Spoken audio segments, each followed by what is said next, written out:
Here we are in section 5-5, exercises 13 through 21.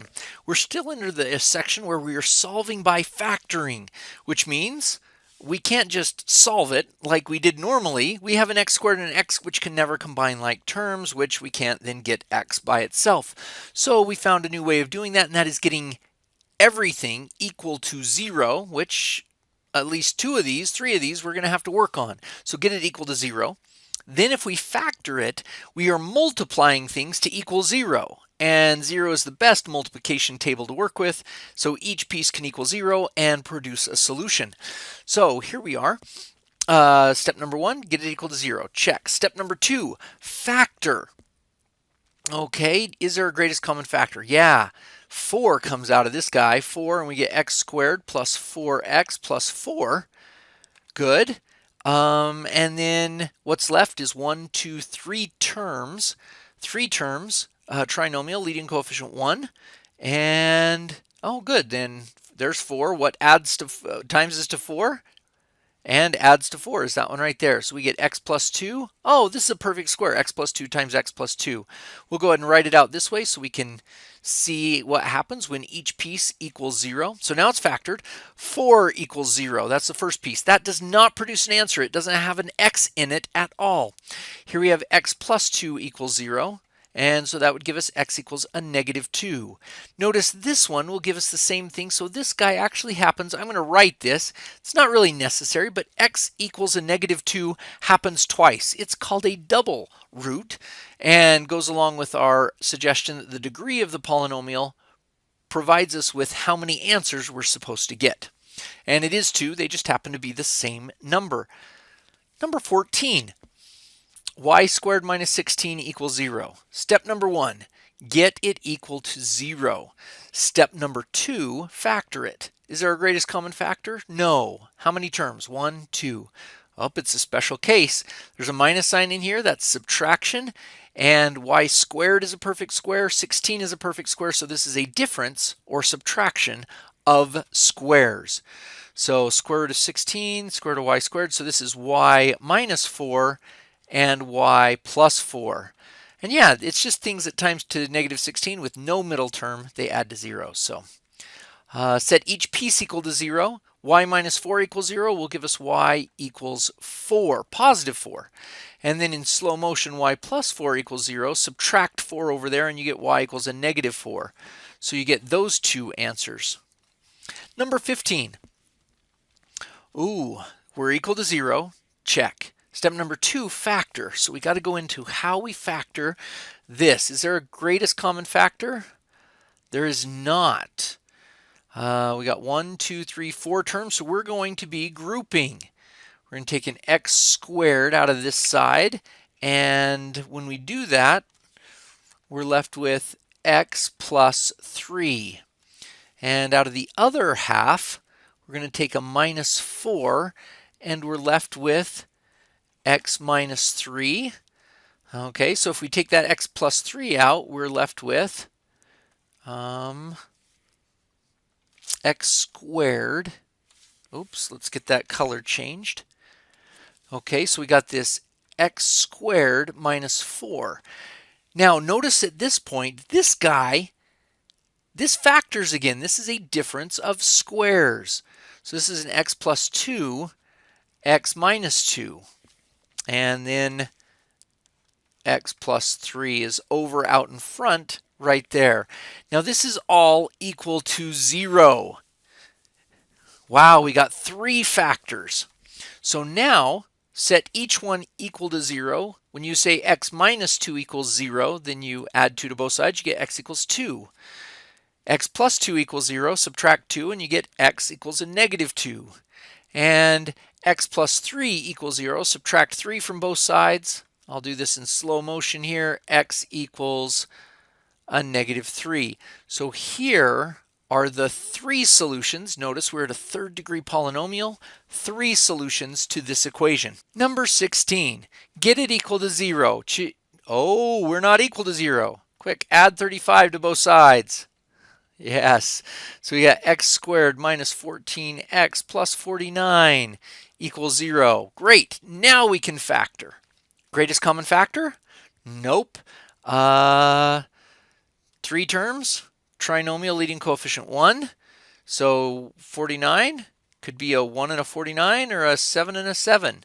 Oh, yes. Oh, it's a perfect square. X minus 7 times x minus 7. And set each piece equal to 0. X minus 7 equals 0 gives us x equals 7. Happens twice. This is a double one because that will give us the exact same answer. So x equals 7 is the only answer, but it actually happens twice.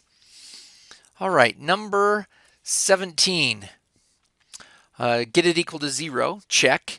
Factor, okay, do we have a greatest common factor? No.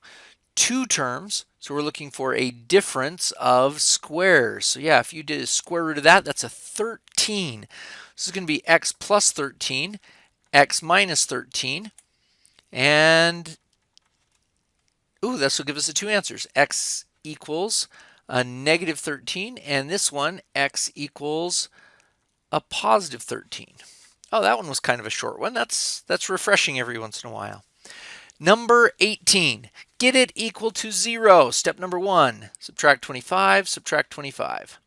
So we get 4x squared plus 36x minus 40 equals 0. Now we factor.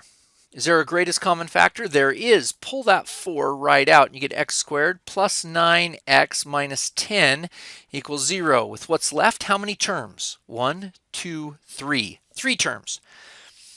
3 terms, leading coefficient 1. Okay, 3 terms and leading coefficient 1. So that means we're looking for things that times to negative 10. It's a 1 and a 10 and a 2 and a 5 that add to a positive 9. That would be a positive 10 and a negative 1. Alrighty, so this is a nice easy one, but it's x minus 1, x plus 10. And a 4 right there. We set each piece equals 0, so we get 4 equals 0. No answer there. That's not happening. That doesn't help us. X minus 1 equals 0 gives us x equals a 1. X plus 10 equals 0 gives us a negative 10. And those are our 2 answers, corresponds with a second degree polynomial. All right, number 19.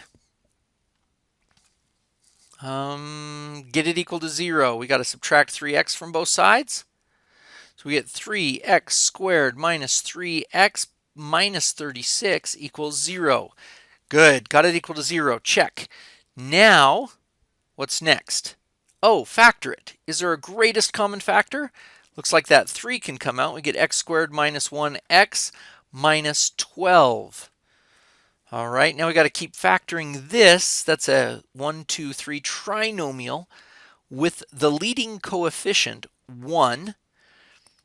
Okay, so let's look at negative 12. Could be a 1 and a 12, a 2 and a 6, a 3 and a 4. Adding to a negative 1, that looks like a minus 4 and a plus 3 right there. So this goes to x plus 3, x minus 4. And we have the 3 floating out front, and this all equals 0. Okay, we got it factored. The third step is set each factor, or each piece, equal to 0. And that one equal to 0. Or you could have read off the answers. This was going to be x equals a negative 3. That's x equals 4. And does this give us anything? No, 3 does not equal 0. You can't solve for x in that thing. All right. The next one then, number 20. X squared minus 4. Get it equal to 0. Check. Factor. Greatest common factor? Nope. 2 terms with a subtraction sign, perfect square difference, or subtraction of squares. We know how to do that. Square root of that guy is x, and the square root of that guy is 2. X and a 2. One's a plus, one's a minus. Those are conjugates, if you remember the names of those. That may come up again. And then this it gives us x equals a negative 2 and x equals a positive 2. We get 2 separate answers from a second degree polynomial. And finally, number 21. This is an x cubed. We really should say x squared or x cubed or x to the fourth. This is how we solve polynomial equations. It doesn't just work on x squareds, but yeah, we did one number, I don't know, what was it, 9, 10, 11, 12, something like that, was also had a cubed. All right, get it equal to 0.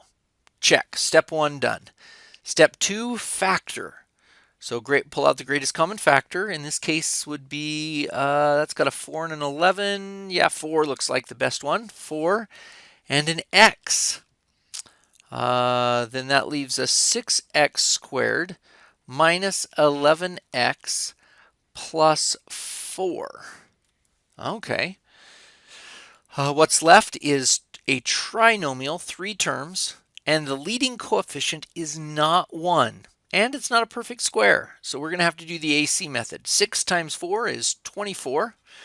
It's 1 and 24. Oh, yeah, 1 and 24, 2 and 12, 3 and 8, 4 and 6. Okay, does any of them add to an 11?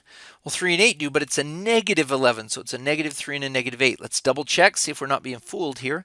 Negative 3 times negative 8 is a positive 24. That's what we need. Negative 3 plus negative 8 is negative 11x. So let's do a full AC method. We times A times C, and now we found how to split B, that middle term. So 6x squared minus 3x minus 8x plus 4. Chainsaw down the middle, and we get, what is that? Pull out a 3x, and then we're left with 2x minus 1, and then pull out a minus, and between an 8 and a 4, 4. And we are left with a 2x minus 1. Good. And so if we pull out that 2x minus 1, we're left with 3x minus 4. And then we have, don't forget this guy we pulled out very, very first, where he's going to float down right there and sit right there. And all of that factoring, we're equal to 0. That guy hasn't moved, hasn't changed. We just broke this guy up into what timeses to it. Now this all timeses to equal 0. We just factored, so now we set each piece equal to 0. 4x equals 0. There's our piece right there. We can solve this one. Over here we couldn't. Up there we couldn't. But right here we divide both sides by 4 and we get an answer. X can equal 0. Then this one, 2x minus 1 equals 0, gives us x equals a positive 1 divided by 2. That'll solve for x in that one. And the last one, 3x minus 4 equals 0. Add 4 and you get x equals 4, and then divide by 3 and you're right there. So that guy gives us the 1, 2, 3 answers for a cubic polynomial, a third degree polynomial. Excellent.